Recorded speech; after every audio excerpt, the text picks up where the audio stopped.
Hello વિદ્યાર્થી મિત્રો, આપણે લાસ્ટ લેક્ચરની અંદર દળ ક્ષતિ અને બંધન ઉર્જાઓની વિશેની ચર્ચાઓ કમ્પ્લીટ કરી.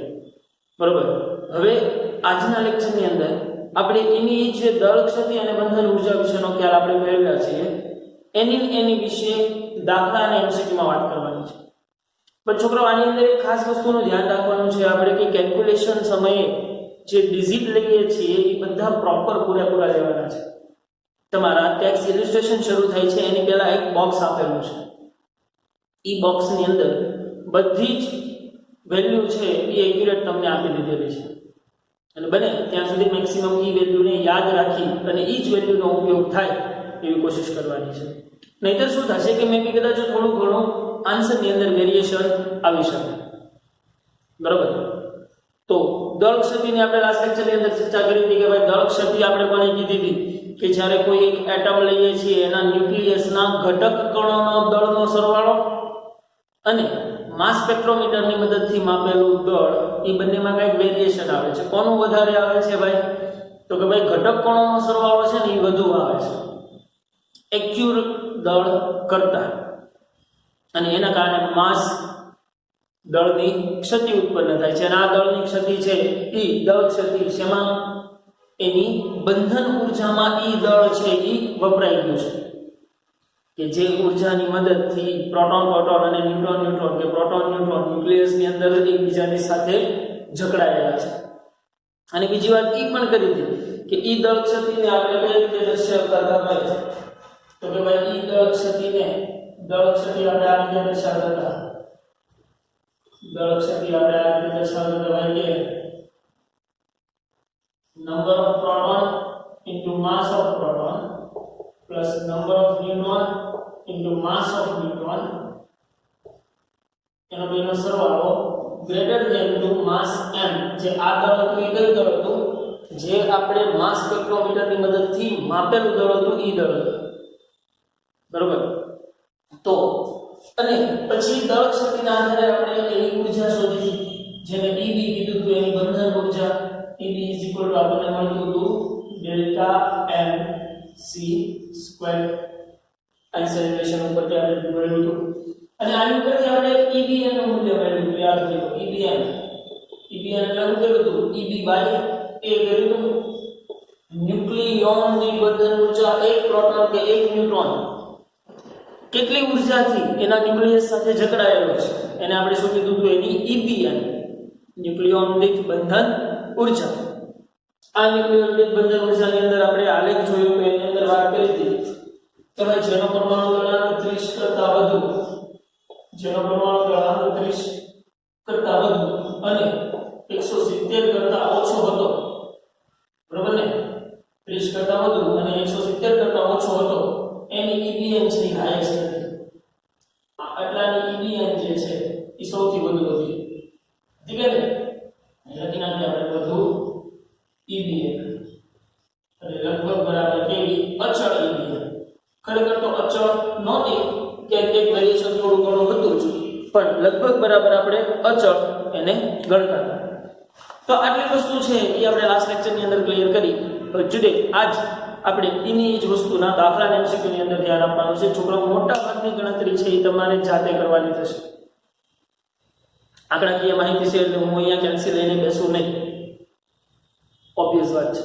બરોબર. તો એ બધી કેલ્ક્યુલેશન ને વેરિફિકેશન ને એ બધી વસ્તુ તમારે જાતે કરવાની થશે. એટલે મેક શ્યોર કે દાખલાઓ પ્રોપર 2 વખત કેલ્સીનો યુઝ કરીને ગણજો. ટૂંકમાં એકના એક દાખલા 2 વખત ભલે કેલ્સી મારવું પડે મારજો. આમ નથી મારવાનું. કેલ્સી મારવાનો મીનિંગ આમ સમજવાનું છે. બરોબર. તો વધીએ ભાઈ આજના દાખલાઓની અંદર. તો સૌથી પહેલો દાખલો શું કહે છે જોઈ લઈએ. આપણે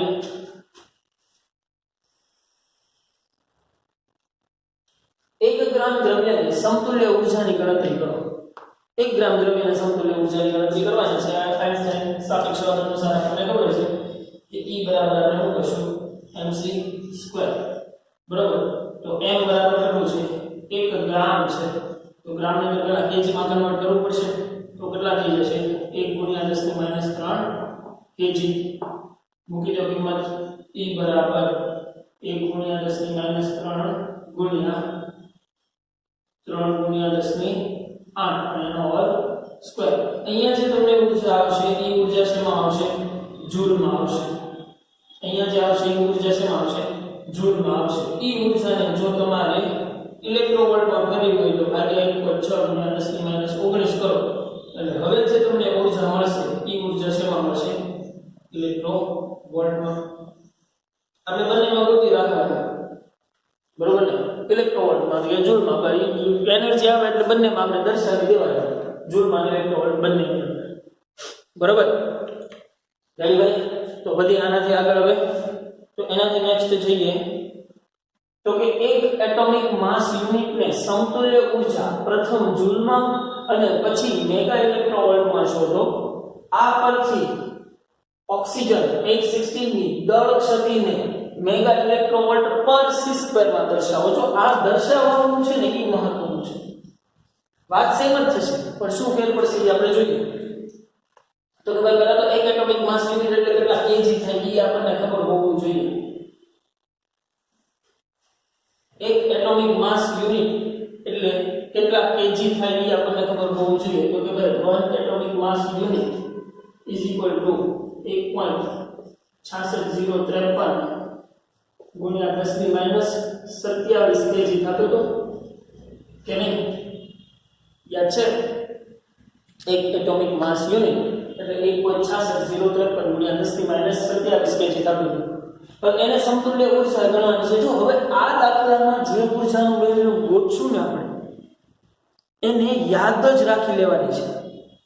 એટલે પછી આપણી પાસે ગમે એટલી દળ ક્ષતિ આવે ને તો આપણે ત્રિરાશિ સીધી રીતે મૂકી શકવા જોઈએ કે એક એટોમિક માસ યુનિટે આટલું ઊર્જા હોય છે તો આટલા એટોમિક માસ યુનિટે કેટલી. કેમ કે આગળ વારંવાર આપણે દળ ક્ષતિ ગોતવાની થશે તે દળ ક્ષતિના આધાર ઉપર આપણે ઊર્જા ગોતવાની થશે. તો અહીંયા એક એટોમિક માસ યુનિટની આપણે ગોતી લઈએ પછી આગળ બધા દાખલામાં સેમ આપણે એપ્લાય કરશું. તો એક એટોમિક માસ યુનિટ તો એક એટોમિક માસ યુનિટની બંધન ઊર્જા કુલ ઊર્જા E is equal to mc² કરો. m બરાબર kg માં લેવાનું છે એટલે 1.66053 ગુણ્યા 10 ની 27 એને ગુણ્યા 3 ગુણ્યા 10 ની 8 એનો સ્ક્વેર. હવે અહીંયા જે ઊર્જા આવશે તમને જૂલમાં અને ઇલેક્ટ્રોવોલ્ટ બંનેમાં ગોતવાની કીધી છે એટલે તમે જૂલ અને ઇલેક્ટ્રોવોલ્ટ બંનેની અંદર ઊર્જા ગોતશો તો તમારી જૂલમાં એ ઊર્જા છે એ આવશે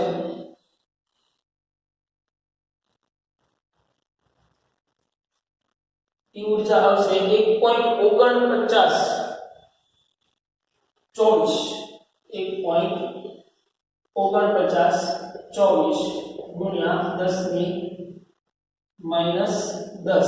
આ જે આવી છે એ ઊર્જા શેમાં આવી છે? જૂલમાં આવી છે. પછી તમારે આને ઊર્જાને શેમાં ગોતવાની છે?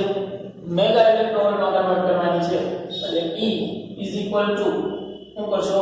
1.4924 ગુણ્યા 10 ની માઈનસ 10 ભાગ્યા 1.6 ગુણ્યા 10 ની માઈનસ 19 અને આ જે ઊર્જા છે ને એ તમને મળી જશે 931.5 મેગા ઇલેક્ટ્રોવોલ્ટમાં. આ ઊર્જા જે તમને મળશે કેટલી મળશે? 931.5. હવે આ જે 931.5 ની જે વેલ્યુ આવી છે એ વેલ્યુને ખાસ આપણે બધા યાદ રાખી લેવાની છે કે એક એટોમિક માસ યુનિટે 931.5 મેગા ઇલેક્ટ્રોવોલ્ટ ઊર્જા થાય. જ્યારે કોઈમાં એક દળ ક્ષતિ ઉત્પન્ન થાય ત્યારે.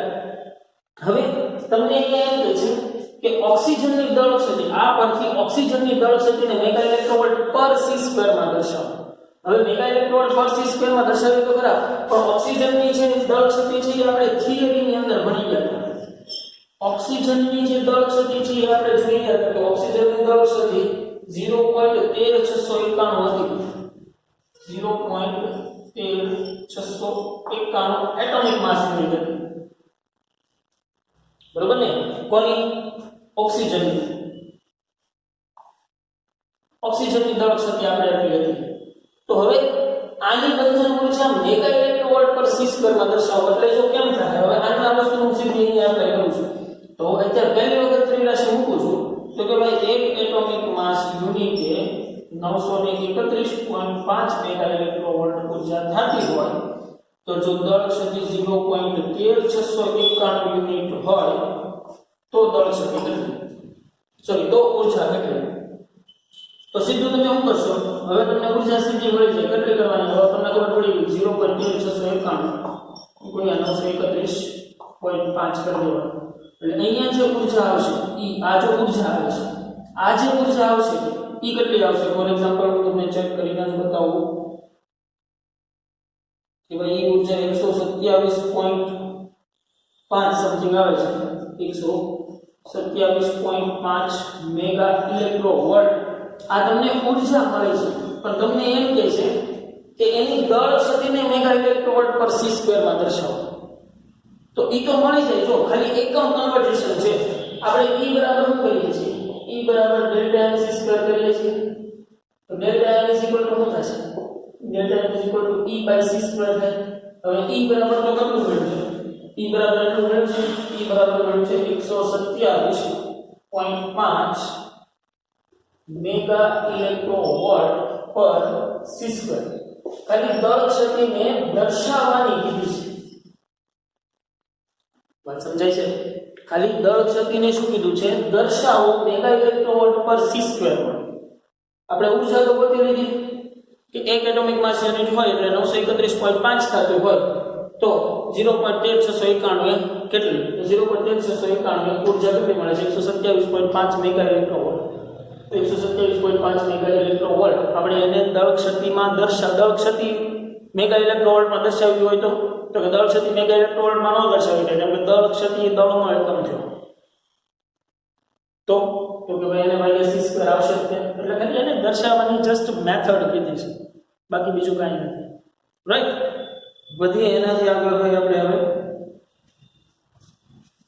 તો જોઈએ એની પછી હવે આ બધા આની એકની ગણતરી શીખવાડું છું એની ઉપરથી બધાની ગણતરી હવે તમે જાતે ગણતા શીખશો કરશો બરોબર ટ્રાય કરવાની છે બધાય કરે છે નાઇટ્રોજન ન્યુક્લિયસની બંધન ઉર્જા શોધો નાઇટ્રોજન ન્યુક્લિયસનું દળ આપી દીધેલું છે મેગા ઇલેક્ટ્રોવોલ્ટમાં શોધવાની કઈ છે તો નાઇટ્રોજન ન્યુક્લિયસ છે એટલે આપણને ખબર પડી ગઈ N714 છે N714 છે તો તમને ખબર છે કે અહીંયા પ્રોટોન કેટલા આવશે તો પ્રોટોન 7 ન્યુટ્રોન કેટલા આવશે ન્યુટ્રોન કેટલા આવશે 7 જ આવશે તો પ્રોટોનનું દળ કેટલું છે પ્રોટોનનું દળ 1.00727 અને ન્યુટ્રોનનું દળ કેટલું છે તો કે 1.00866 યાદ છે ને આ બધા દળ શેમાં છે એટોમિક માસ યુનિટમાં દળ છે આ બધા દળની વેલ્યુ છે એ આપણને યાદ હોવી જોઈએ ખાસ તો હવે આ જે અહીંયા તમને મળશે આ મળશે એ શું મળશે 7 પ્રોટોન અને 7 ન્યુટ્રોનનું કુલ દળ અહીંયા મળશે જે કેટલું મળશે એ પણ આપણે હું તમને લખાવી દઉં ચલો એટલે એ કઈ ચિંતા રહે જે 14.11550 મળે છે 14.11550 એટોમિક માસ યુનિટ મળે છે પણ તમને અહીંયા કેટલું કીધું છે જુઓ છે તમને અહીંયા દળ છે એનું m દળ જે છે ઈ કેટલું આપી દીધેલું છે m દળ આપી દીધેલું છે 14.00307 એટોમિક માસ યુનિટ તો હવે તમે આની બાદબાકી કરો તો હવે અહીંયા તમને શું મળશે ડેલ્ટા m મળી જાય કે નહીં ડેલ્ટા m મળે આમાંથી આને બાદ કરો એટલે તમને ડેલ્ટા m મળશે માનો કે ડેલ્ટા m મળે છે તમને 0.11243 0.11243 એટોમિક માસ યુનિટ મળે હવે એની બંધન ઉર્જા કઈ છે તો બંધન ઉર્જા માટે હું જો અહીં ધ્યાન રાખજો હું સીધું આમ કરું છું 0.11243 ગુણ્યા 931.5 હવે આનો આન્સર જે કાંઈ આવશે ને મેગા ઇલેક્ટ્રોવોલ્ટમાં થશે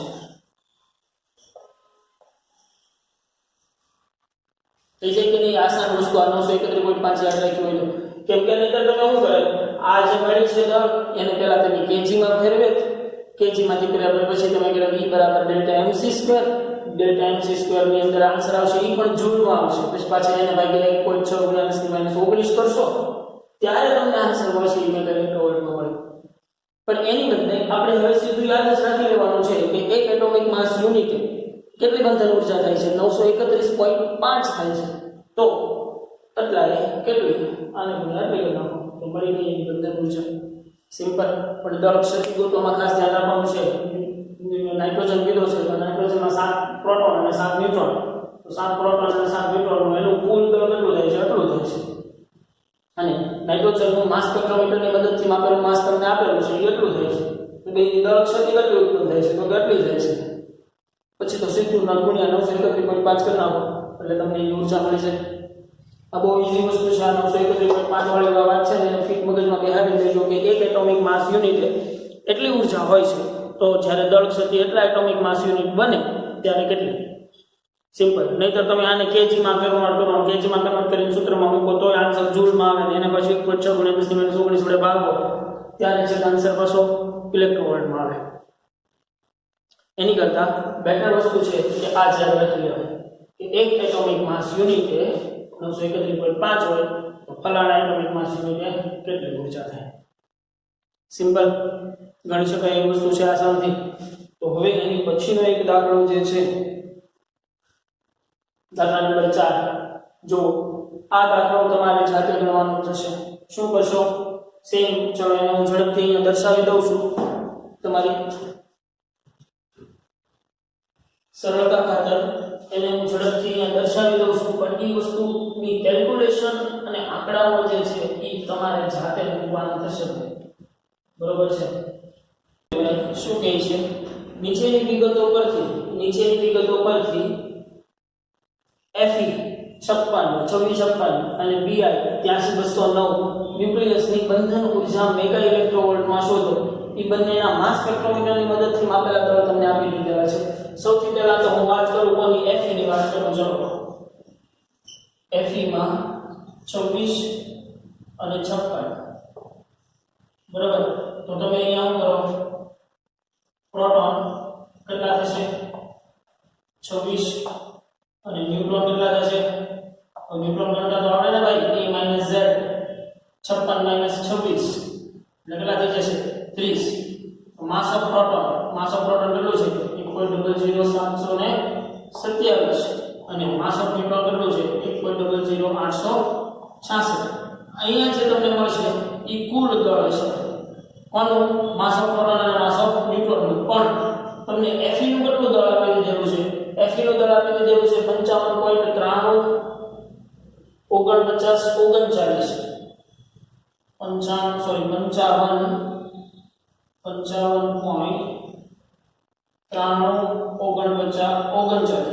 અહીંયા એટોમિક માસ યુનિટ મળ્યું છે, અહીંયા એટોમિક માસ યુનિટ મળ્યું છે. આ ડેફિનેટલી વધુ હશે.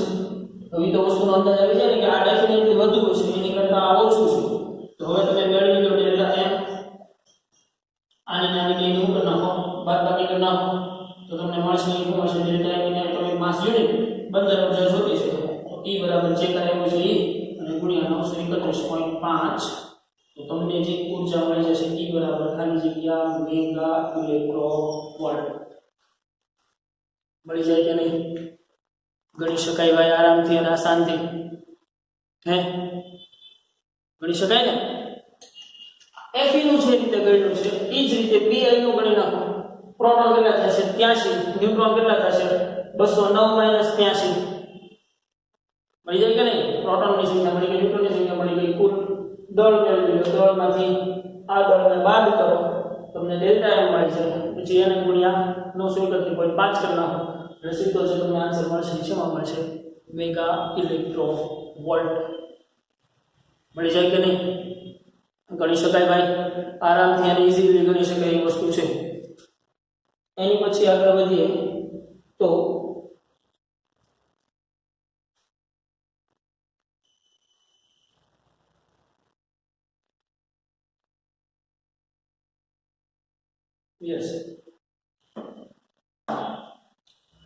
એક આપેલ સિક્કાનું દળ 3 ગ્રામ છે. બધા ન્યુટ્રોન અને પ્રોટોનને એકબીજાથી અલગ કરવા માટે જો બધા પ્રોટોન અને ન્યુટ્રોન તો પહેલા પ્રથમ તો તમે એ પણ ગણી લેજો કે 3 ગ્રામ સિક્કાની અંદર ન્યુક્લિયસ કેટલા પરમાણુ કેટલા છે પરમાણુ છે એટલા ને એટલા પાછા શું હશે ન્યુક્લિયસ હશે અને પ્રોટોન અને ન્યુટ્રોનને એકબીજાથી અલગ કરવા માટે જરૂરી ન્યુક્લિયર ઊર્જાની ગણતરી કરો સરળતા ખાતર સિક્કો સંપૂર્ણ કોપરનો છે એના પરમાણુઓ 63 પોઈન્ટ પરમાણુ દળાંક આપણો આપેલો બનેલો છે એનો કયો સૌથી પહેલા તો કોપરની બંધન ઊર્જા ગોતી લેવાય કઈ રીતે ગોતાશે તો કે ભાઈ કોપરની બંધન ઊર્જા તરત તમે આ રીતે ગોતી શકશો 2963 છે કોપર માટેની વાત કરીએ છીએ તો પહેલા તો પ્રોટોન કેટલા થશે તો કે પ્રોટોન થશે 29 ન્યુટ્રોન કેટલા થશે ન્યુટ્રોન થશે 63 - 29 બરાબર હવે આને ગુણ્યા પ્રોટોન નો દળ કેટલો છે 1.00727 ગુણ્યા ન્યુટ્રોન નો દળ 1.00866 આ જે તમને મળશે એ કુલ દળ મળશે બરાબર આ જે તમને મળશે ઈ આ એક પ્રોટોનના ન્યુક્લિયસની અહીંયા જે વાત કરીએ છીએ ને એક ન્યુક્લિયસની વાત કરીએ છીએ હજી એક ન્યુક્લિયસની વાત કરીએ છીએ તો 3 ગ્રામ કીધું છે તો 3 ગ્રામની અંદર તો ઘણા બધા પરમાણુ હશે એટલે ઘણા બધા પરમાણુ હશે તો ઘણા બધા ન્યુક્લિયસ પણ હશે પણ એની ગણતરી કરીએ આપણે પણ પહેલા કોપરના એક ન્યુક્લિયસની બંધન ઊર્જા આપણે ગોતી લઈએ આ દળ આપણે મળ્યું હવે બીજું દળ તમને આપી દીધેલું છે માસ સ્પેક્ટ્રોમીટરની મદદથી માપેલું દળ જે તમને કેટલું આપેલું છે માનો કે 62.92 એટોમિક માસ યુનિટ તો હવે આની ઉપરથી તમે ડેલ્ટા એમ મેળવી શકશો મળી જાય કે જે મળશે એ શેમાં મળશે એટોમિક માસ યુનિટમાં મળશે હવે આ મળ્યું તમને ડેલ્ટા એમ મળી ગયું તો હવે ઈ તમને મળી જાય આરામથી જેને આપણે ઈ બી કહી દઈએ તો વાંધો નથી ઈ બરાબર મળશે આ ફલાણું દળ ગુણ્યા 931.5 તો હવે તમને જે ઊર્જા મળી છે ઈબી ઈ શું મળી છે એક ન્યુક્લિયસમાંથી આ જે મળી તમને કુલ મળી છે જો આ જે મળી તમને કુલ મળી છે ઊર્જા એક ન્યુક્લિયસની કેટલી મેગા ઇલેક્ટ્રોવોલ્ટ ઊર્જા હશે બરોબર તો હવે સૌથી પહેલા તો ઈ ગોતવાનું કે એક ન્યુક્લિયસને છૂટો પાડવા માટે આટલી ઊર્જાની જરૂર પડશે પણ 3 ગ્રામનો સિક્કો છે એટલે પહેલા પ્રથમ તો 3 ગ્રામના સિક્કાની અંદર ઘણા બધા ન્યુક્લિયસ હશે તો 3 ગ્રામના સિક્કાની અંદર કેટલા ન્યુક્લિયસ છે એ જાણવા માટે 3 ગ્રામના સિક્કાની અંદર કેટલા પરમાણુઓ છે એ જાણવા પડશે તો ઈ તમને ખ્યાલ હોવો જોઈએ કે 3 ગ્રામના સિક્કા માટે m બરાબર દળ અહીંયા આમ લખી સિક્કાનું દળ m પાછું આમ મૂકું છું સિક્કાનું દળ 3 ગ્રામ છે હવે આ 3 ગ્રામના સિક્કાની અંદર કેટલા પરમાણુઓ હશે એ માટે આપણે યાદ હોવું જોઈએ કે પરમાણુની સંખ્યા બરાબર શું થાય પરમાણુની સંખ્યા બરાબર શું થશે એવોગેડ્રો આંક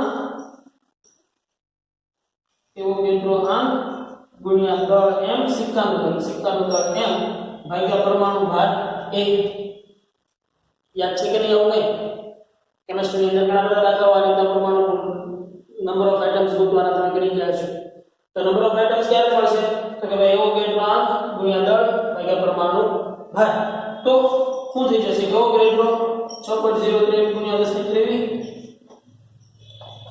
m બરાબર કેટલા ગ્રામ છે 3 ગ્રામ જ છે ભાગ્યા a બરાબર પરમાણુ ભાર કેટલો છે 63 તો અહીંયા જે તમને મળશે એ નંબર ઓફ ન્યુક્લિયસ મળશે એમ કહો તોય વાંધો નહીં અહીંયા જે તમને મળશે એ મળશે પરમાણુની સંખ્યા મળશે અહીંયા જે મળ્યું એ તમને શું મળશે પરમાણુની સંખ્યા મળશે તો ભાઈ એક પરમાણુને મતલબ એક ન્યુક્લિયસને અંદર આટલી ઊર્જા છે આટલી ઊર્જા આપવી પડે તો એક ન્યુક્લિયસ ભાંગે અથવા તો એક ન્યુક્લિયસના બધા સ્ટ્રક્ચરો પ્રોટોન અને ન્યુટ્રોન બધા અલગ અલગ થઈ જાય તો આ જે મળે છે શું મળે છે એક ન્યુક્લિયસનું મળ્યું છે આવા કેટલા ન્યુક્લિયસ છે n જેટલા ન્યુક્લિયસ છે તો કેટલી થશે તો કે ભાઈ કુલ જે ઊર્જા જોશે E સીધું થઈ ગયું તમારે EB * n તો બધા જ અહીંયા તમને જો પણ કીધું ને બધા પ્રોટોન અને ન્યુટ્રોનને છૂટા પાડવા હશે તો પહેલા તો એ જોવા પડે કે કેટલા ન્યુક્લિયસ એક ન્યુક્લિયસને છૂટો પાડવા માટે કેટલી ઊર્જાની જરૂર પડે છે તો હવે એ જો કે 3 ગ્રામમાં ન્યુક્લિયસ કેટલા છે તો 3 ગ્રામમાં એટલા ન્યુક્લિયસ છે તો એ બધાને છૂટા પાડવા તો કુલ કેટલી ઊર્જાની જરૂર પડે તો E = Eb × n જેટલી મળી જાય કે નહીં આસાનીથી ઈઝીલી સમજી શકાય એવી વસ્તુ છે રેડી વધી આનાથી આગળ હવે તો કે એનાથી આગળ જોઈએ આ દાખલો જે તમારે બધાએ ફરજિયાત જાતે કરવાનો છે અને આપણી રીતે કરવાનો છે મટીરીયલની અંદર આપેલી રીતે નહીં પણ થોડી કંઈક અલગ વાત છે એની ચર્ચા હું તમને અહીંયા કરી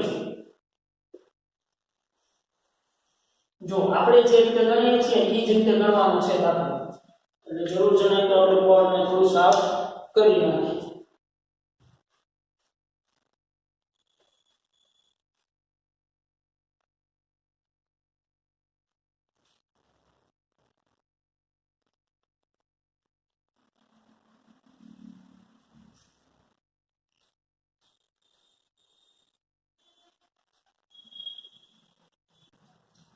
તો કે ભાઈ 24મો દાખલો ન્યુક્લિયસમાંથી ન્યુટ્રોનને દૂર કરવા માટે જરૂરી ઊર્જાને ન્યુટ્રોન વિયોગ કહેવામાં આવે છે કોઈ ન્યુક્લિયસ છે એમાંથી એક ન્યુટ્રોનને મારે દૂર કરવો છે તો એ જે કોઈ ન્યુક્લિયસમાંથી ન્યુટ્રોન દૂર કરવાની ઘટના છે એને ન્યુટ્રોન વિયોગ કહેવામાં આવે છે ઊર્જા તરીકે વ્યાખ્યાયિત કરવામાં આવે છે નીચેની વિગતો પરથી Ca અને એલ્યુમિનિયમ ના ન્યુક્લિયસ માટે ન્યુટ્રોન વિયોગ ઊર્જાના મૂલ્યો શોધો હવે જો તમને બેયના દળ આપી દીધેલા છે જો જ્યારે 41 હતો પરમાણુ ભાર ત્યારે દળ એટલું હતું અને જ્યારે 40 થઈ ગયું ત્યારે દળ એટલું છે તેવી જ રીતે જ્યારે 27 હતો ત્યારે દળ એટલું છે અને 26 હતું ત્યારે દળ એટલું છે તો એમાંથી ન્યુટ્રોનને દૂર કરવામાં આવશે ત્યારે કેટલી ઊર્જા રિલીઝ થશે તો કે સૌથી પહેલા તો હું કોઈ એક ઉદાહરણ Ca નું લઈ લઉં તો કે Ca ના એક ઉદાહરણ માટે ધ્યાન આપજો ભાઈ Ca 2041 બરાબર 2041 હવે આની અંદર તમારે સૌથી પહેલા તો શું કરવાનું છે Ca 2041 નું તો તમને દળ આપી દીધેલું છે સમજજો પણ આ જે દળ આપેલા છે એ બધા માસ સ્પેક્ટ્રોમીટરની મદદથી માપેલા કરવો છે તો પહેલા તો હું દળ ક્ષતિ મેળવવાની ટ્રાય કરું Ca ની અંદર તો Ca ની અંદર દળ ક્ષતિ મેળવવાની ટ્રાય કરું તો કે ભાઈ પ્રોટોન કેટલા થશે તો કે ભાઈ પ્રોટોન 20 થાય ન્યુટ્રોન કેટલા થશે તો કે ભાઈ ન્યુટ્રોન છે એ કેટલા થશે 41 છે એટલે 21 થશે બરોબર તો આને ગુણ્યા પ્રોટોનનું દળ એટલે 1.00727 આને ગુણ્યા ન્યુટ્રોનનું દળ એટલે 1.00866 હવે જે તમને દળ મળ્યું છે એ કયું દળ મળશે એ આ દળ મળશે આના બેના સરવાળા જેટલું અને જે તમને દળ આપી દીધેલું છે m પ્રાઇમ એ કેટલું આપેલું છે 41 વાળાનું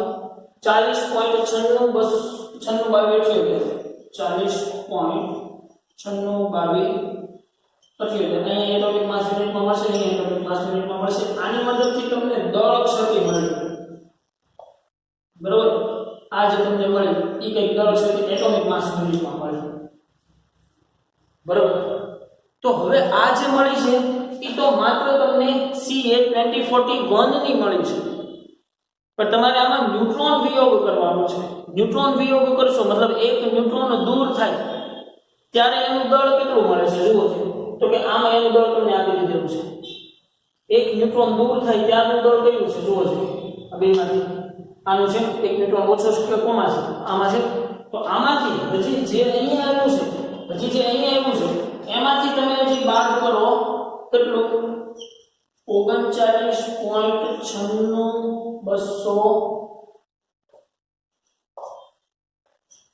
તો હવે જે તમને મળ્યું એ એક્ચ્યુઅલ દળ ક્ષતિ થઈ ગયો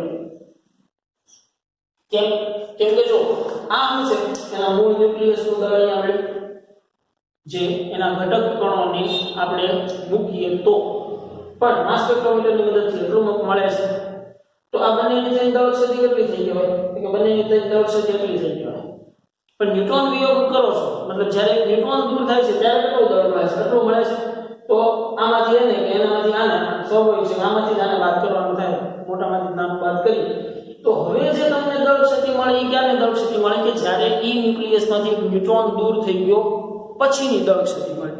તો હવે જે આ દળ ક્ષતિ છે ને એની બંધન ઊર્જા ગણો. હવે એની બંધન ઊર્જા તો સિમ્પલ કરી નાખે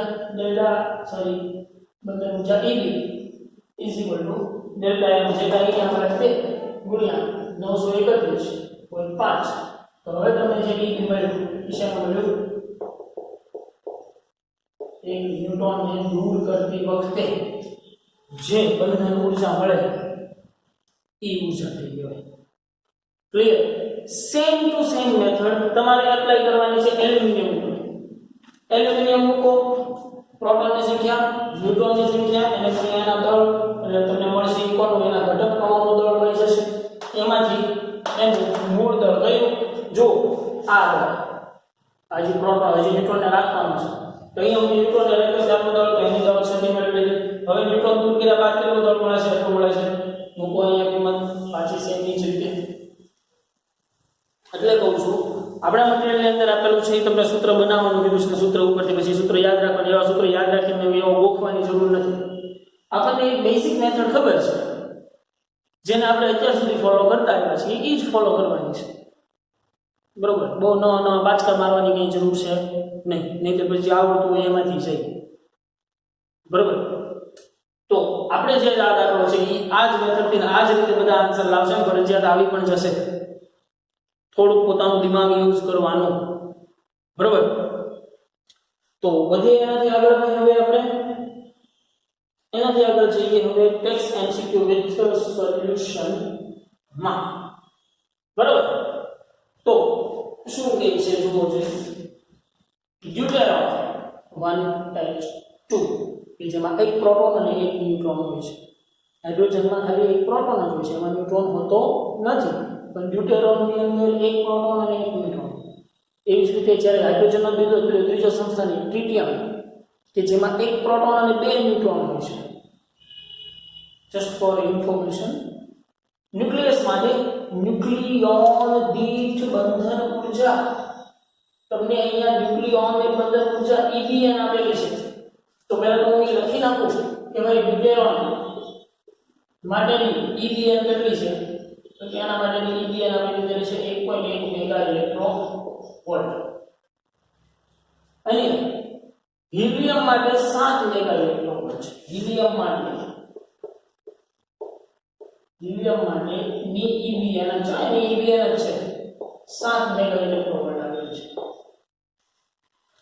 હવે જો બે ડ્યુટેરોન ન્યુક્લિયસ ભેગા મળી અને એક હિલિયમ ન્યુક્લિયસની રચના કરે છે તો ઉત્પન્ન થતી ઊર્જા કેટલી છે? બે ડ્યુટેરોનને પહેલા આપણે ભેગા કરીએ. ચલો, આ એક ડ્યુટેરોન પ્લસ આ બીજો ડ્યુટેરોન, એમાંથી બને છે એક હિલિયમ બને છે. તો ઉત્પન્ન થતી ઊર્જા કેટલી થશે? હવે સૌથી પહેલા તો એ જોઈ લો કે હાઇડ્રોજનની અહીંયા જો આ જે પેલા ડ્યુટેરોન છે, ડ્યુટેરોનની વાત કરું તો ડ્યુટેરોનની કુલ ઊર્જા કેટલી થઈ ગઈ? તો કે ભાઈ EBN શું થાય? EB/A થાય. તો EB કેટલી થઈ ગઈ? તો કે EB EBN ગુણ્યા A. તો ડ્યુટેરોન માટે EBN 1.1 ગુણ્યા A કેટલા છે? 2. તો આ કેટલી થઈ ગઈ? EB બરાબર 2.2 મેગા ઇલેક્ટ્રોન વોલ્ટ. આ કોની મળી? ડ્યુટેરોનની મળી. હવે એવી રીતે હું હિલિયમની કહી લઉં તો હિલિયમ માટે શું થશે? 2He4. એના માટેની EBN ની ચર્ચા કરું તો EBN આપણને ખબર છે EBN EB/A થાય. તો EB કેટલી થઈ ગયો? તો કે EB EBN into A. EBN કેટલી છે? 7 આપેલી છે. 7 અને A કેટલો છે? હિલિયમ માટે A બરાબર 4 આવશે. તો EB બરાબર કેટલી થઈ? 728 મેગા ઇલેક્ટ્રોન વોલ્ટ. તો હવે તમે કહો અહીંયા આ પ્રક્રિયામાં ખાસ આ પ્રક્રિયાની અંદર તમે જુઓ બે ડ્યુટેરોન વાપરો છો ત્યારે એક હિલિયમ મળે છે. બરાબર? તો બે ડ્યુટેરોન વાપરો છો એટલે હું પ્રક્રિયાની અંદર શોષાતી કુલ ઉષ્મા ઊર્જા કહેવાય. આની ઊર્જા કંઈક E1 છે, આની ઊર્જા કંઈક E2 હશે અને આની ઊર્જા કંઈક E3 હશે, બરોબર? તો હું અહીંયા હવે પ્રક્રિયા બેલેન્સ કરું છું તો કે ભાઈ કુલ ઊર્જાનો ફેરફાર E શું થશે? E3 2E1, કેમ કે E1 શું છે? E2 છે, આ બંનેની ઊર્જા તો કેવી છે? સરખી જ છે. તો કે E3 બરાબર હિલિયમની ઊર્જા કેટલી છે? 28 માઈનસ Eb, પણ એના કેટલા છે? 2 છે, એક સરખા, એટલે માઈનસ 2 into 2.2 એટલે 4.4, એટલે 28 માઈનસ 4.4, એટલે તમને ઊર્જા E જે છે એ મળી જશે in મેગા ઇલેક્ટ્રોવોલ્ટ. બહુ સિમ્પલ વસ્તુ છે. આવી રીતે આગળ જતા હજી આપણે તો ઘણી બધી રિએક્શનો બેલેન્સ કરવાની થશે, પણ આપણને એટલી ખબર હોવી જોઈએ કે જો આની ઊર્જા વધુ આવે છે, આની ઊર્જા ઓછી છે, બરાબર? તો સ્વાભાવિક છે કે બે હલકા કણો ભેગા થઈ અને ભારે ન્યુક્લિયસ બનાવે તો એની બંધન ઊર્જા વધે છે. ક્યાં સુધી વધશે? જ્યાં સુધી આ 30 સુધી નહીં પહોંચે ત્યાં સુધી. પછી 30 પછી તો એ ઊર્જા કેવી થઈ જાય છે? લગભગ બરાબર અચળ થઈ જાય છે. એ બધી વાતો તો પછી મગજમાં રાખવાની છે, બરોબર? જૂનું પાછું આ બધું ભૂલતું નહીં જાઓ. તો મળી જાય કે નહીં ભાઈ? આરામથી ગણી શકાય ઇઝીલી. એની પછી ચર્ચા કરીએ. હાઇડ્રોજનમાંથી હિલિયમ પ્રક્રિયામાં દળ ક્ષતિ 0.5% હોય તો 1 kg હાઇડ્રોજનમાંથી હિલિયમ બને ત્યારે ઉદ્ભવતી ઊર્જા કેટલી હશે? તો પહેલા પ્રથમ તો અહીંયા તમને દળ ક્ષતિ ડેલ્ટા એમ કેટલી કઈ દીધી છે? ડેલ્ટા એમ 0.5% છે, એટલે એને પહેલા મૂલ્યમાં ફેરવી નાખો કે ડેલ્ટા એમ 0.5, એટલે હું સીધું આમ બનાવું 5 × 10⁻³ 0.5 ભાગ્યા 100 કરો તો શું આવશે? 5 × 10⁻³ જ આવશે. તો ઉદ્ભવતી દળ ક્ષતિ, હવે ડેલ્ટા એમ મને એટલા ટકા મળ્યું છે તો ઊર્જામાં કેટલો ફેરફાર હશે? તો કે E બરાબર ડેલ્ટા mc સ્ક્વેર, એટલે 5 × 10⁻³ ગુણ્યા 3 × 9, બરાબર ને? 3 × 10⁸ તો 8 × 16 તો કેટલી થઈ ગઈ? E બરાબર 9 × 5 = 45 ગુણ્યા 16 અને 3 એટલે 10⁻13 થાય. પણ તમને આ જે મળશે એ ઊર્જા જૂલમાં મળશે, જ્યારે તમારે અહીંયા ઊર્જા કઈ કિલોવોટ આવરમાં માંગી છે તો 1 કિલોવોટ આવર એટલે કેટલા થાય છે? 36 × 10⁵ જૂલ. તો 36 × 10⁵ જૂલ એ 1 કિલોવોટ આવર, તો 45 × 10⁻13 જૂલ કેટલા કિલોવોટ આવર? તો તમને હવે ઊર્જા આ રીતે મળે 45 × 10⁻13 ભાગ્યા 36 × 10⁵. અને હવે જે તમને ઊર્જા મળશે એ શેમાં મળશે? કિલોવોટ આવરમાં મળશે ઊર્જા. મળી શકાય કે નહીં? ક્વાઇટ વેરી સિમ્પલ કે નહીં? વધે એનાથી આગળ હજી હવે આ જે વસ્તુ છે એ ન્યુક્લિયોન દીઠ બંધન ઊર્જા શોધવા વાળી વાત છે. તમે રકમ વાંચો એટલે તમને આઈડિયા આવી જશે.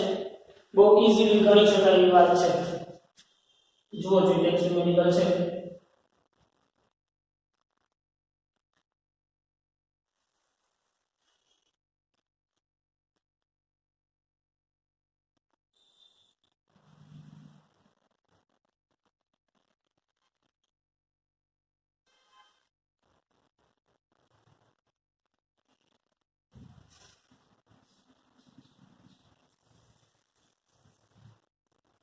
જો શું કહે છે વાંચી લગાવ.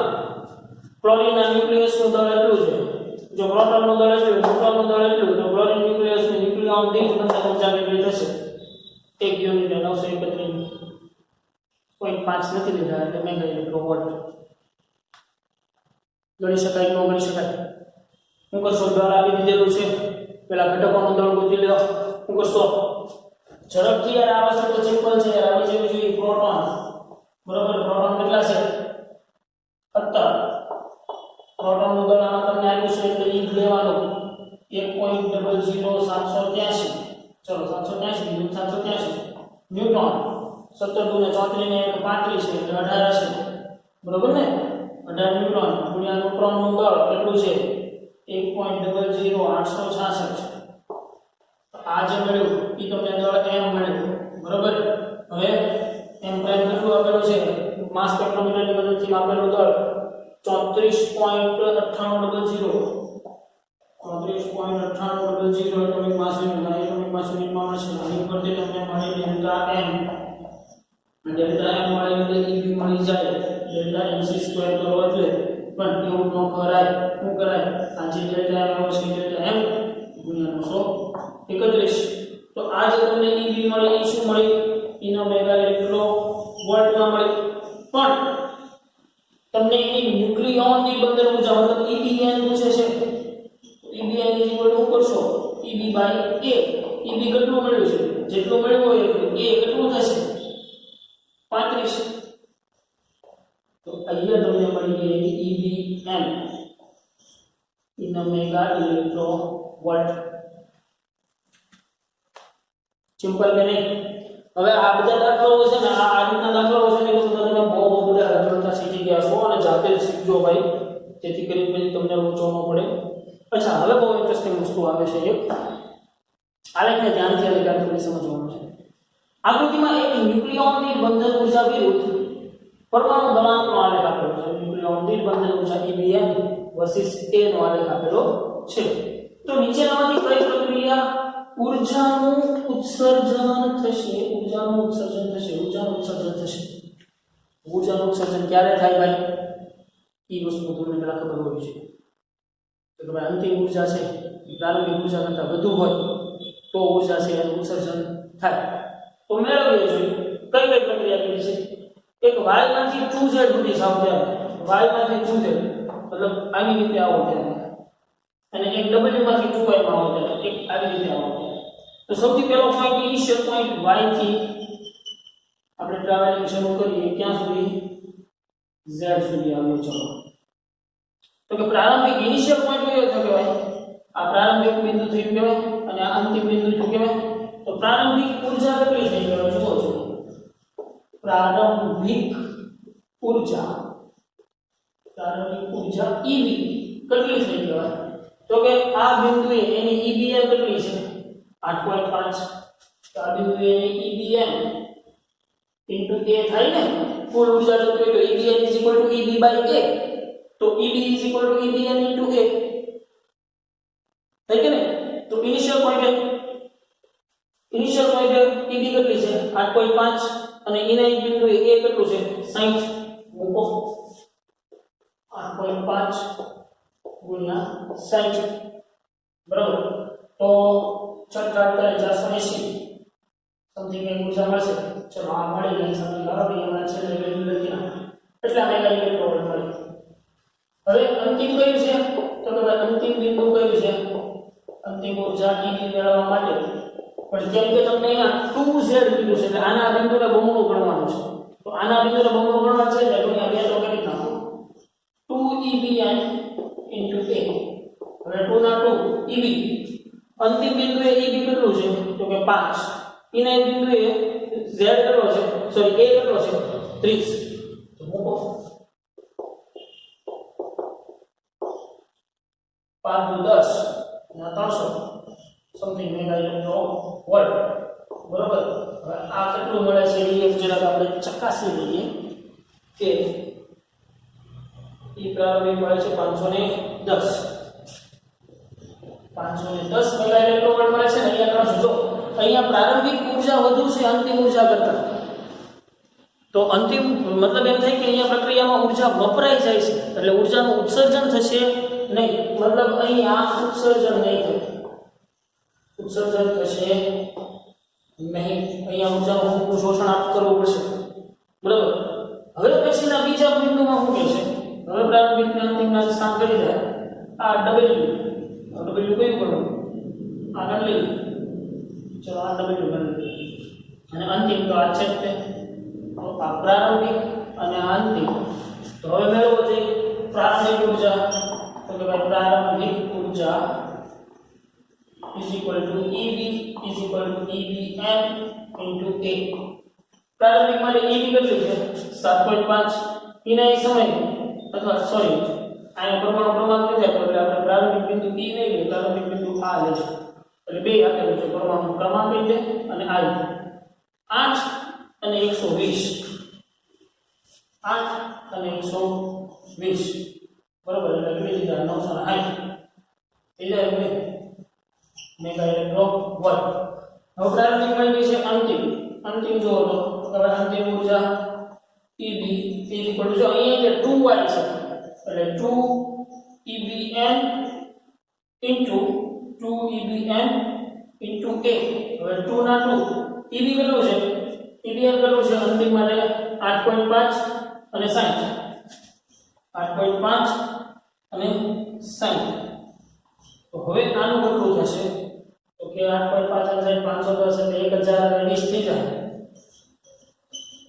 20 મેગા ઇલેક્ટ્રો વોલ્ટ બરોબર તો જુઓ આ 960 પ્રારંભિક અંતિમ 1020 મેગા ઇલેક્ટ્રો વોલ્ટ તો સ્વાભાવિક છે કે અંતિમ ઊર્જા કેવી આવી છે વધુ આવી છે અંતિમ ઊર્જા વધુ છે એટલા માટે એની અહીંયા આ જે છે પ્રક્રિયા કેવી થશે ઊર્જાનું ઉત્સર્જન કરતી પ્રક્રિયા થઈ ગઈ છે આ છે ઊર્જાનું શોષણ કરતી પ્રક્રિયા થઈ ગઈ ખાસ યાદ રાખવાનું કે અંતિમ ઊર્જા વધુ આવી જોઈએ તો જ ઊર્જાનું ઉત્સર્જન થઈ ગયું એમ કહેવાશે ઓકે વધી એનાથી આગળ હવે આ જે દાખલો છે એ પણ તમારે બધાએ ખાસ સાથે જાતે જ ગણી નાખવાનું છે નીચે આપેલી વિગતો પરથી એફી ન્યુક્લિયરની બંધનની ઊર્જા પૂરતો અને ન્યુક્લિયસમાં સૌથી ઓછું બંધન ધરાવતા પ્રોટોન ઉત્સર્જાય તો કેટલી ઊર્જા જે ઓલા પર ન્યુટ્રોન દૂર કર્યો તે મેન્યુઅલ પ્રોટોન દૂર કરવાનું છે બીજો કાંઈ વધારે ફેરફાર છે નહીં એટલે આ દાખલો છે એ પણ તમે બધા જાતે ગણશો એની પછી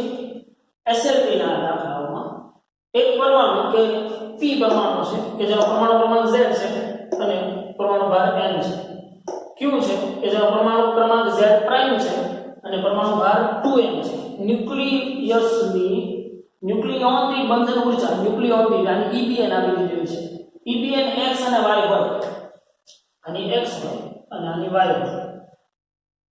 તો જો તો p plus p is equal to q પ્રક્રિયામાં શોષાતી ઊર્જા કેટલી થશે તો પહેલા તો સિમ્પલ આપણને ખબર પડી જાય કે આપણે પ્રક્રિયામાં શોષાતી કે ઉત્સર્જાતી ઉષ્મા જોતી હોય તો આપણે ઊર્જા આપણે આ રીતે લઈએ ઊર્જા બરાબર અંતિમ માઈનસ પ્રારંભિક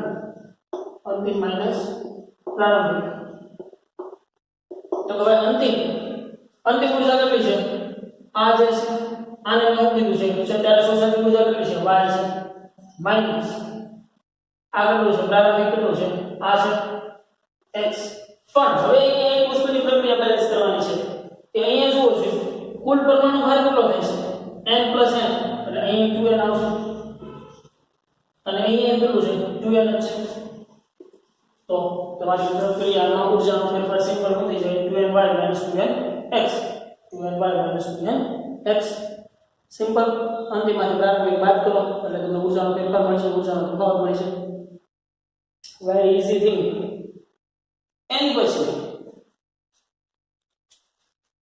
SLP માં હવે જો આ ગાંડાની આવડી જવું જોઈએ z પ્રોટોન અને n ન્યુટ્રોન ધરાવતા ન્યુક્લિયસનું દળ n છે જો પ્રોટોનનું દળ np અને ન્યુટ્રોનનું દળ mn હોય તો ન્યુક્લિયસની દળ ક્ષતિ આપણે કેમ કરીએ આ બધે આને માઈનસ કરો તો શું થઈ જાય દળ ક્ષતિનું સૂત્ર થઈ જાય કે તો z પ્રોટોન છે એટલે z * mass of proton plus n * mass of neutron minus m શું આવશે આન્સર b દળ ક્ષતિનું સૂત્ર લેવાનું છે સીધું હવે ન્યુક્લિયરની બંધન ઊર્જા 2.23 મેગા ઇલેક્ટ્રોવોલ્ટ છે તેની દળ ક્ષતિનું મૂલ્ય એટોમિક માસ યુનિટના એકમમાં કેટલું હશે બંધન ઊર્જા આપી દીધેલી છે શું કરશો બંધન ઊર્જા EB = delta mc² બરોબર તો તમે આનું સીધું કરી નાખો એટોમિક માસ યુનિટમાં જોતું છે એટલે જો હું આમ કરી નાખું delta mc² તમને આપેલું છે 2.23 મેગા ઇલેક્ટ્રોવોલ્ટ તો તમારે આનું એની મદદથી જો મેગા ઇલેક્ટ્રોવોલ્ટના ક્રમમાં છે એટલે તમારે એટોમિક માસ યુનિટની અંદર મેળવવું હોય તો સીધું કરી નખાય કે એક એટોમિક માસ યુનિટ 931 મેગા ઇલેક્ટ્રોવોલ્ટ છે તો આમાં ઊંધી થઈ રહેશે શું કહે કે 931 મેગા ઇલેક્ટ્રોવોલ્ટ એક એટોમિક માસ યુનિટ થાય છે તો 2.23 મેગા ઇલેક્ટ્રોવોલ્ટ કેટલા એટોમિક માસ યુનિટ સિમ્પલ કે નહીં શું કરશો સીધું કરી નાખો 2.23 ભાગ્યા 331 તમને જે આવશે એ એટોમિક માસ યુનિટમાં દળ મળે છે કેમ કે જો તમે આ રીતે કરવા જશો ને તો પાછું આ મેગા ઇલેક્ટ્રોવોલ્ટને પેલા જોડમાં ફેરવવું પડશે કેમ કે અહીંયા જે તમે c નો એકમ વાપરશો એ કયો છે મીટર પર સેકન્ડ સ્ક્વેર સોરી મીટર પર સેકન્ડ બરોબર ને એટલા માટે ઓલાને જૂલમાં કન્વર્ટ કરવું જ પડે પણ એવું ન કરે સીધું 3 રહેશે આપણને ઊંધી 3 રહેશે મુકતા આવડી જાય કે 931 મેગા ઇલેક્ટ્રોવોલ્ટ એક એટોમિક માસ યુનિટ તો એટલા મેગા ઇલેક્ટ્રોવોલ્ટ ઉઠે કેટલા એટોમિક માસ યુનિટ છે ન્યુક્લિયસની દળ ક્ષેત્ર નીચેનામાંથી શું દર્શાવે છે ન્યુક્લિયસના દળના માપનમાં ત્રુટિ છે ના ન્યુક્લિયસના બંધન માટે જરૂરી ઊર્જા કરવા માટે વિનાશ પામતું દળ છે હા વિચારવા જેવું છે ન્યુક્લિયસમાં પ્રોટોન અને ન્યુટ્રોનના દળો વચ્ચે તફાવત છે ના આપણે એને લગભગ બરાબર સરખા લઈએ છીએ પણ એક્ઝેક્ટ સરખાઈ છે નહીં પણ ન્યુક્લિયસના દળાંક અને પરમાણુ ક્રમાંક વચ્ચે તફાવત છે ના એવું કાંઈ દળ છે શું દર્શાવે છે કે જે દળ ક્ષતિ ઉત્સર્જાણી છે ઉદ્ભવી છે એ દળ ક્ષતિ ક્યાં વપરાણી છે એ દળ ક્યાં વપરાઈ ગયો છે એના એ જ ન્યુક્લિયસને સ્ટ્રોંગલી બોન્ડ રાખવા માટે એમાં વપરાઈ ગયું છે એની પછી જો એમાં કઈ કહેવા જેવું છે જો પ્રોટોનનું દળ mp ન્યુટ્રોનનું દળ mn નિયમ 1020 ન્યુક્લિયસનું દળ m1 અને 20ca14 ન્યુક્લિયસનું દળ m2 વડે દર્શાવે તો નીચેનામાંથી કયું સત્ય છે કોઈ મહેરબાની કરીને આવું ન કરતા કે આના કરતા બમણું છે એટલે આપણે સીધું સાહેબ આમ ન કરી નાખા m2 2m1 ના એના ઘટક કણોની અને એના એક્ચ્યુઅલ દળ વચ્ચે ડિફરન્સ આવે છે એટલા માટે આપણે શું કરશું કે ભાઈ નો ડાઉટ આનું દળ વધુ હશે આનું દળ વધુ હશે પણ એ m1 કરતા વધુ છે 10 પ્રોટોન અને 10 ન્યુટ્રોન પણ વધુ છે દળ વધુ છે પણ એના 10 પ્રોટોન અને ન્યુટ્રોન પણ વધુ છે એનાથી બમણું છે એમ કહી શકાશે નહીં કેમ કે બંનેમાં દળ ક્ષતિ જો એના એક્યુરેટ માપમાં આપવામાં આવે તો બંનેમાં દળ ક્ષતિ અલગ અલગ ઉત્પન્ન થાય એટલે તમે ભૂલથી પણ આ ઓપ્શન તો ચૂઝ કરી ન શકો કેમ કે તમને એના માસ સ્પેક્ટ્રોમીટરની મદદથી માપેલા દળ અને એની કઈ ચોખવટ કરી જ નથી એટલે એ તમે ગણિત ન આપો અત્યારે તો તમે શું કહી કે આની કરતાં આમાં 10 પ્રોટોન અને ન્યુટ્રોન વધુ છે તો હું કીધું એની કરતાં આમાં 10 પ્રોટોન અને ન્યુટ્રોન વધુ છે સિમ્પલ જ તે હવે પરમાણુ દળ એ વધતો જાય પણ ન્યુક્લિયસ સાથે સંકળાયેલ કઈ રાશિ લગભગ અચળ રહે છે પરમાણુ દળ ગમે એટલો વધે બંધન ઊર્જામાં ફેરફાર થાય યસ ઘનતામાં ફેરફાર થાય નહીં આપણે પ્રૂફ કરી ગયા હા એ લેક્ચરમાં કે ઘનતાને એ સાથે કઈ લેવા દેવા છે નહીં કદમાં ફેરફાર થશે ઓબ્વિયસ વાત છે દળમાં ફેરફાર થશે ઓબ્વિયસ વાત છે પણ ઘનતામાં ફેરફાર થાય નહીં હવે એક ન્યુક્લિયસ પ્રક્રિયા A1 A2 માંથી A2 A3 A4 બને છે વિચારો કે B1 B2 B3 B4 એ અનુક્રમે A1 A2 A3 A4 ન્યુક્લિયસની બંધન ઊર્જા હોય તો આ પ્રક્રિયા ઊર્જા ક્ષેપક બને તે માટેની કઈ શરત છે ઊર્જા ક્ષેપક બનવા માટે ઊર્જા શોષક નહીં ઊર્જા ક્ષેપક એટલે ઊર્જાનું ઉત્સર્જન ક્યારે થાય તો સ્વાભાવિક છે કે નિપજની ઊર્જા વધુ આવે પ્રારંભિક ઊર્જા કરતા તો કે પ્રારંભિક ઊર્જા કરતા નિપજની ઊર્જા વધુ આવે તો જોવો જોઈએ મતલબ એમ થાય કે B3 B4 છે એ મોટા હોવા જોઈએ તો કે ભાઈ B3 B4 શેમાં મોટા છે એ ઓપ્શનમાં છે B3 B4 greater than B1 B2 છે તો સ્વાભાવિક છે કે એની બંધન ઊર્જા જે છે એ વધુ હશે ઓબ્વિયસ વાત છે એની પછી ફર્મી એ કઈ ભૌતિક રાશિનો એકમ છે આપણે ઓલો ફેમ્ટોમીટર કહીએ છીએ ફેમ્ટોમીટરને ફર્મી પણ કહેવામાં આવે છે ફેમ્ટોમીટર એટલે ઈશાનો એકમ છે લંબાઈનો એકમ જો તો ફેમ્ટોમીટરને ફર્મી મીટર કહીએ તો ફર્મી ઈશાનો એકમ છે લંબાઈનો એકમ છે ઇલેક્ટ્રોવોલ્ટ કઈ ભૌતિક રાશિનો એકમ છે ઉર્જાનો સિમ્પલ વસ્તુઓ છે ભાઈ હવે આમાં પણ કઈ કહેવાની જરૂર નથી દળ ક્ષતિનું સૂત્ર બનાવવાનું કહેશે ઓક્સિજન 17 સમસ્થાનિકનું દળ m0 છે પ્રોટોન અને ન્યુટ્રોનનું દળ અનુક્રમે mp અને mn હોય તો સમસ્થાનિકની બંધન ઊર્જા કેટલી થાય ડેલ્ટા mc2 ડેલ્ટા m એટલે ઊંચા છે અહીંયા કેટલા પ્રોટોન 8 પ્રોટોન અને 9 ન્યુટ્રોન થશે 17 છે એટલે 16 નથી જો 17 છે 9 પ્રોટોન થશે તો m0 -8 mp -8 9 mn c2 simple કે નહીં ગણી શકાય આરામથી આવી જાય એવી વસ્તુ છે પછી વાત કરીએ પીએમપી ની કે પરમાણુના ન્યુક્લિયસની સરેરાશ બંધન ઉર્જા લગભગ એટલી હોય છે જે આપણે થિયરીની અંદર ભણી ગયા. ન્યુક્લિયસની એવરેજની સરેરાશ બંધન ઉર્જા આપણે કેટલી લેતા હતા? 8 મેગા ઇલેક્ટ્રોવોલ્ટ લેતા હતા. ડેટાબેઝ માહિતી છે ખાલી યાદ રાખવાની છે. એની પછી નીચે દર્શાવેલું ક્યુ વિધાન ન્યુક્લિયર બળો માટે સાચું છે. આ બળો અંતરના વ્યસ્ત વર્ગના નિયમને અનુસરે છે? નહીં, કેમ કે આ બળ કુલંબીય બળ કે ગુરુત્વાકર્ષી બળ છે નહીં. કુલંબીય બળ અને ગુરુત્વાકર્ષી બળ છે એ અંતરના વ્યસ્ત વર્ગના નિયમ ઉપર ચાલે છે. F = kq1q2/r². એટલે અંતરના વ્યસ્ત વર્ગનો નિયમ થયો ને. પણ આ ન્યુક્લિયર બળો જે છે એ કાંઈ એવી રીતે કામ કરતા નથી. આ બળો અંતરના વ્યસ્ત ત્રિઘાતીય નિયમનું પાલન કરે છે. મતલબ આ બળો F = 1/r³ ના નિયમનું પાલન કરે છે? નહીં. આ ટૂંકા વિસ્તારના બળો છે? યસ, લઘુ અંતરીય બળો છે ન્યુક્લિયર બળો. એ વાત સાચી છે. તેઓની સ્ટ્રેન્થ વિદ્યુત ચુંબકીય બળો જેટલી સમાન હોય છે? નહીં.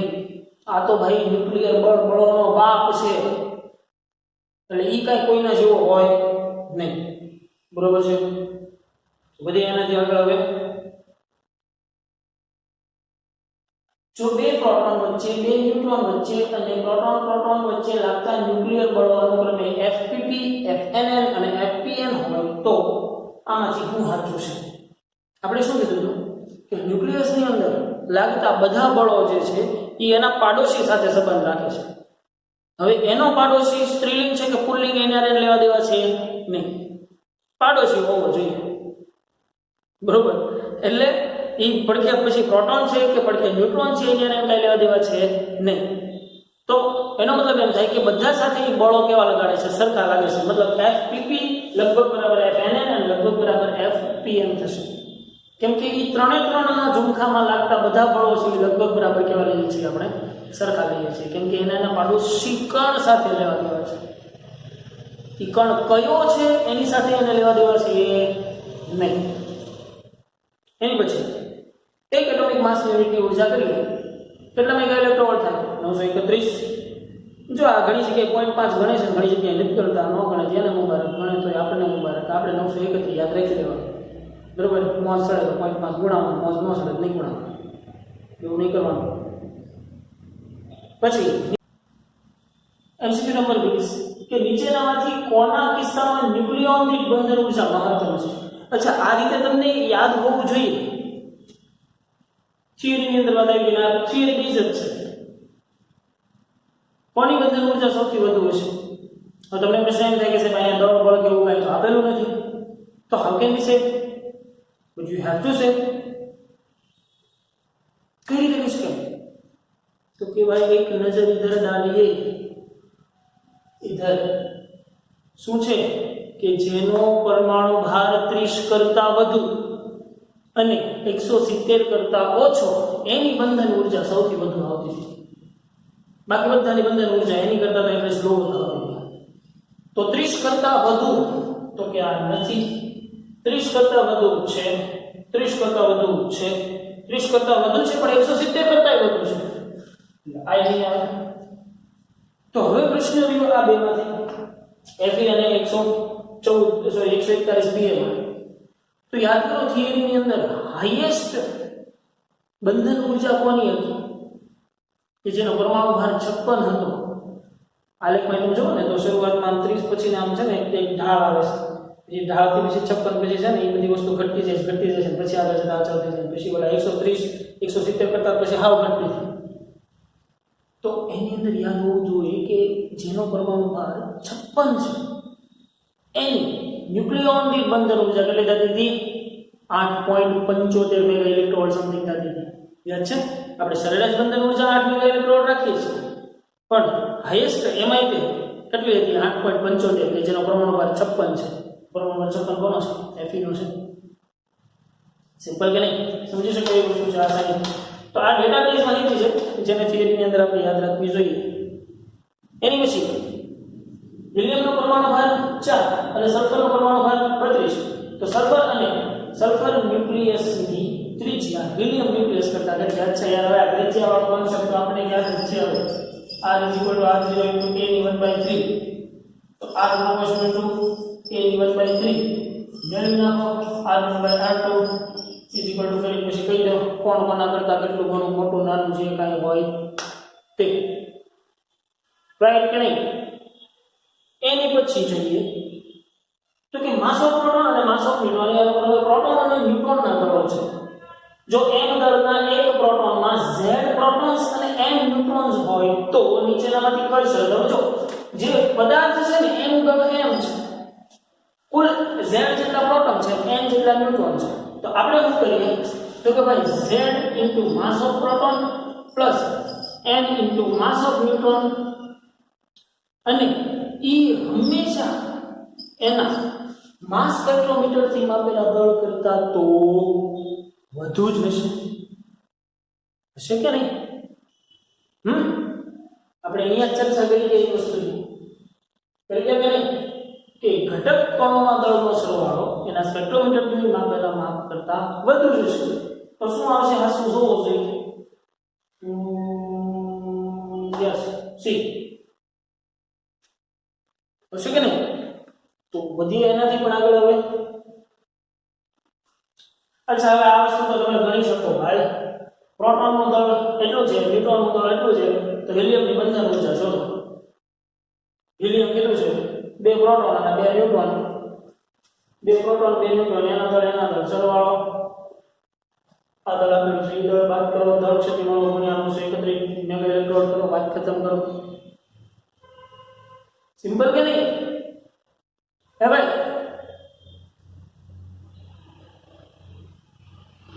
એની પછી સહલયનની પ્રક્રિયાથી હાઇડ્રોજનનું અમુક દળ હિલિયમમાં બદલાય છે. સહલયન પ્રક્રિયાની દળ ક્ષતિ 0.06866 યુનિટ છે. તો પ્રતિ એટોમિક માસ યુનિટે ઉત્પન્ન થતી ઊર્જા કેટલી થશે? ભાઈ દળ ક્ષતિ આપી દીધેલી છે તો પછી બંધન ઊર્જા શોધવા વાંધો નથી. સીધું કરી નાખવાનું 0.02866 ગુણ્યા 931 એટલે જે આન્સર આવશે એ mega ઇલેક્ટ્રોવોલ્ટ. So quite very simple, right? તો આજના લેક્ચરની અંદર ભાઈ દળ ક્ષતિના રિલેટેડ બાકી ઘણા બધા કન્સેપ્ચ્યુઅલ દાખલાઓ જે છે પણ મેં અમુક દાખલાઓ સરપ્રાઈઝ માટે રાખ્યા છે. આની જે વાત છે પણ થોડુંક તમને કંઈક એમાં થોડુંક આગળ વિચારવાનું મજબૂર કરે એવા છે. જે મેં કીધું એની જે મેં રાખેલા છે ટેસ્ટ માટે. અને તમને પણ મટીરિયલ લીખતા આવડવું જોઈએ કે યસ આના રિલેટેડ હવે કઈ કઈ વસ્તુ બાકી રહી ગઈ છે તો એ આપણે સોલ્વ કરી નાખવી જોઈએ. બરોબર?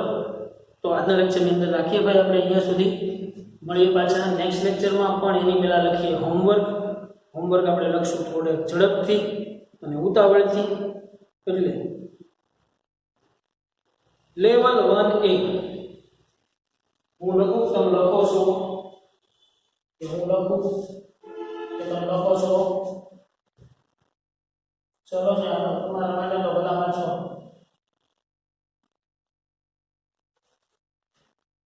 લખી નાખીએ. બરોબર ને? આપણને કઈ એવો ઈગો નહીં. તમારા માટે ગમે લેવલ 1 એનો બીજો લેવલ. બરાબર?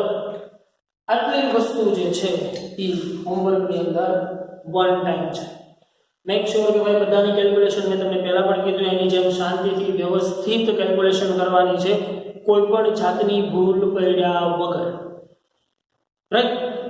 તો આજના લેક્ચરની અંદર રાખીએ ભાઈ આપણે અહીંયા સુધી. મળીએ પાછા નેક્સ્ટ લેક્ચરથી.